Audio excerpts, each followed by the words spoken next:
Is this pellicle a sign of beer contamination? Imagine you're checking on your homebrew after a few weeks of fermentation and notice a strange film floating on top. You might wonder if it's a sign of trouble or just part of the process. Today, we're going to clear that up.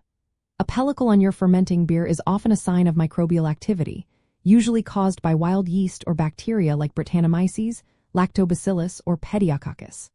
This film appears as a thin, sometimes patchy layer that floats on the surface of the beer. Its texture can be smooth and shiny or rough and lumpy, and it can be white, gray, or even brownish in color. The pellicle forms because these microbes create a protective barrier at the air-liquid interface, especially if oxygen gets into the fermenter during fermentation. Seeing a pellicle means microbes have taken hold in your brew, which technically means it's infected. But infection doesn't always mean your beer isn't safe to drink. It often affects the flavor, adding sourness, funkiness, or off flavors depending on the microbes involved.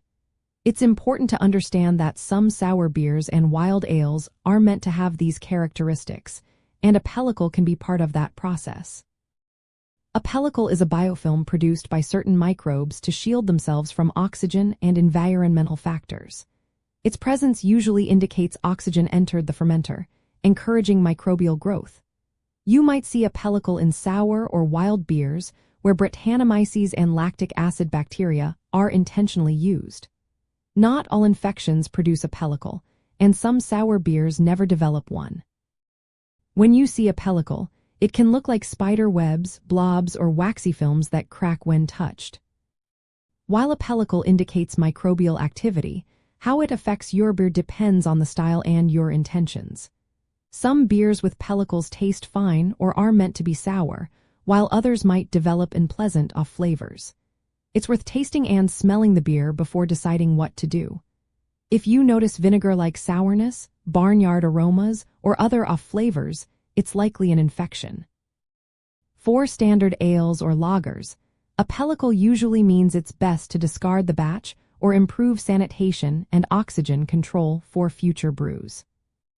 To prevent pellicle formation, always sanitize your equipment thoroughly, minimize oxygen exposure during fermentation, and keep your fermenter sealed properly. If you're making a sour or wild beer, a pellicle can be normal and part of the process. But if it shows up unexpectedly in a clean, controlled brew, it's a sign to check your sanitation and fermentation environment. In summary, a pellicle is a clear sign of microbial activity in your beer. Whether it's a problem or part of your brewing style depends on what you're making. Recognizing a pellicle early helps you decide whether to save the batch or troubleshoot your process. Keep an eye on your fermentation, trust your senses, and you'll become more confident in spotting and managing these signs.